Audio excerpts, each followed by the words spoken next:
श्री राम।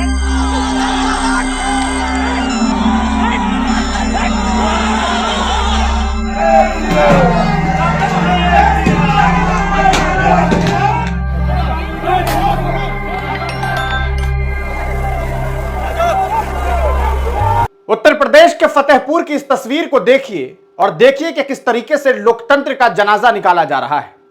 आप कहेंगे कि ऐसा क्यों कह रहा हूं, तो क्या आप ये नहीं मानेंगे कि जिस तरीके से उत्तर प्रदेश में लॉ एंड ऑर्डर की बात की जा रही है, वहां पर प्रशासन के सामने एक मकबरे पर हमला किया जा रहा है, उसे तोड़ने की कोशिशें हो रही है, उस पर जबरदस्ती भगवा झंडा लहराया जा रहा है। वहां की तस्वीरों को देख करके आप अंदाजा लगा सकते हैं कि किस तरीके से एक भीड़, जो हजारों की भीड़ है, वो पुलिस की बैरिकेड को तोड़ करके अंदर घुस गई है और उस मकबरे को तोड़ रही है। वहां कब्र को तोड़ा जा रहा है, ये बताते हुए कि ये मकबरा नहीं बल्कि हमारा मंदिर है।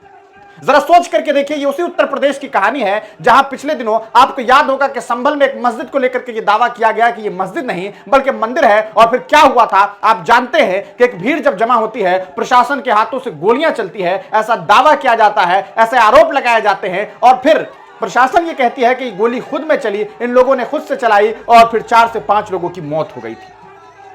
और अब एक नई तस्वीर, एक नई कहानी सामने आई उत्तर प्रदेश के फतेहपुर से, जहां एक इलाका है अबू नगर। वहां एक मकबरा है, काफी फेमस मकबरा है और लगभग 200 साल पुराना मकबरा। लेकिन वहां हुआ क्या?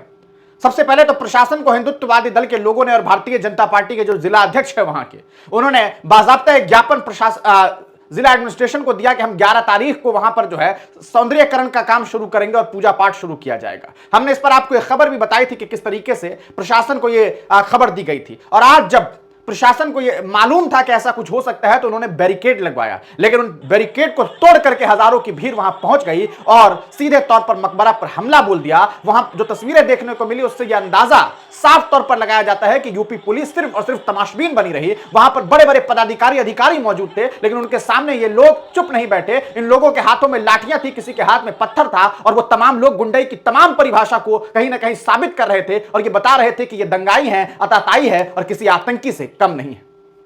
सवाल यह है कि यह सब कुछ जो हुआ है ये कहां हुआ है? ये उसी उत्तर प्रदेश में हुआ है जहां के मुख्यमंत्री योगी आदित्यनाथ कहते हैं कि यहां लॉ एंड ऑर्डर है। लेकिन लॉ एंड ऑर्डर आप देख सकते हैं कि किस तरीके का है कि भारतीय जनता पार्टी का नेता इस पूरे भीड़ को लीड करता है और वहां पहुंच करके मुसलमानों को मां बहन की गालियां दी जाती है, ऐसी ऐसी गंदी गालियां दी जाती है जिसे हम आपको दिखा भी नहीं सकते हैं। सवाल यह है कि जिस देश में ये तमाम तस्वीरें देखने को मिले, उस देश में अल्पसंख्यक खुद को कमजोर, खुद को निहत्था क्यों ना समझे? क्या यह भेदभाव नहीं है कि इतनी बड़ी भीड़ वहां पर आती है और प्रशासन के हाथों में जो बंदूक है वो सिर्फ और सिर्फ तमाशा के लिए देखने को रहता है? एक गोली चलती, मुमकिन था कि तमाम भीड़ कहीं ना कहीं वहां से तितर बितर हो जाती, लेकिन ऐसा नहीं हुआ। क्यों नहीं हुआ? सवाल लोग इसलिए पूछ रहे हैं कि जब भीड़ लाठियां बरसा रही थी तब प्रशासन के हाथों की लाठियां क्यों नहीं चल रही थी? सवाल तो बनता है। सवाल यह है कि जब तमाम तस्वीरें देखने को मिली तब एडीजी साहब पहुंचे और उसके बाद आसपास के जिलों से भी पुलिस प्रशासन को बुलाया गया, समझा बुझा करके लोगों को हटाया गया और बाद में पुलिस प्रशासन ने इस मामले में चंद लोगों को कहीं ना कहीं चंद लोगों के ऊपर एफआईआर किया है नामजद, और कई सौ लोग अज्ञात, लगभग 150 लोग अज्ञात देखने को मिल गए। लेकिन फिर मेरा सवाल यही है, लोगों का सवाल यही है कि आखिरकार जब प्रशासन को इस बारे में सूचना थी कि ऐसा कुछ हो सकता है तो प्रशासन इतनी विफल कैसे हो गई? क्या प्रशासन ये बात नहीं जानती थी कि एक भीड़ इस तरीके से पहुंच सकती है?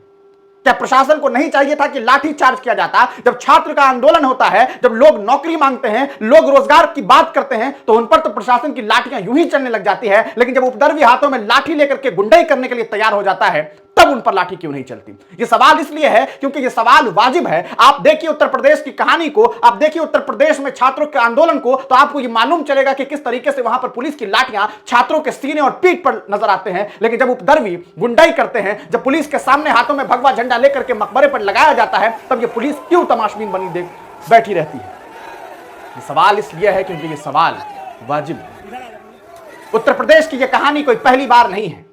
इससे पहले भी अगर आप देखेंगे, इतिहास को समझने की कोशिश करेंगे, तो कई ऐसे मामलात हुए हैं जब किसी इस्लामिक स्ट्रक्चर को इस तरीके से दावा किया जाता है कि यह पहले मंदिर था, ये मंदिर है, या कुछ भी दावा करके वहां पर सबसे पहले ड्रामा शुरू किया जाता है और फिर बाद में उसे कब्जा करने की कोशिश होती है। और ऐसी ही एक कोशिश की गई है उत्तर प्रदेश के फतेहपुर के उस मकबरे को लेकर के।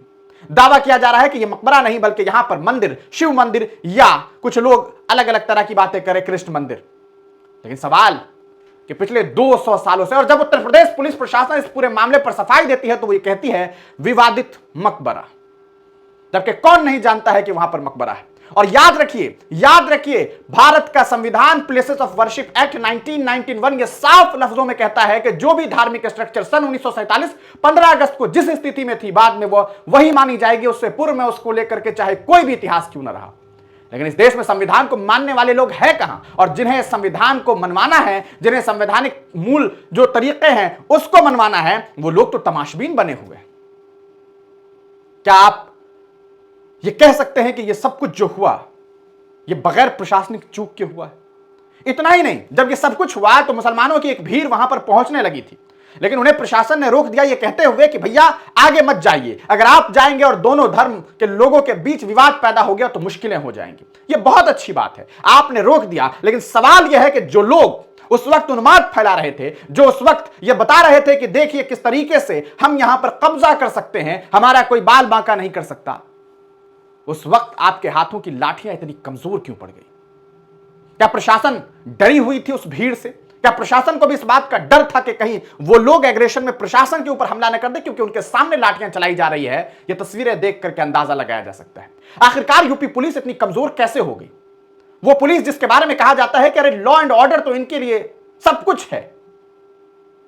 ये सवाल इसलिए है क्योंकि ये सवाल वाजिब है। आप इस तस्वीर को देखिए और देख करके आप अंदाजा लगा सकते हैं कि किस तरीके से वहां पर हालात खराब हुए। भारतीय जनता पार्टी के जिला अध्यक्ष इस पूरे मामले को लीड कर रहे थे। आपको बताते चले, आप उपद्रवियों में महिला तक को देख सकते हैं, लोग पत्थर चला रहे हैं।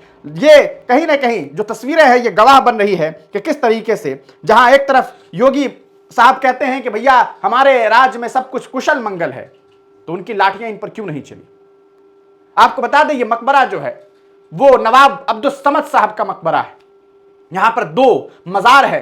कहा जाता है कि एक अब्दुल समद साहब का, दूसरा उनके बेटे अबू, जिनके नाम पर वो इलाका है अबू नगर।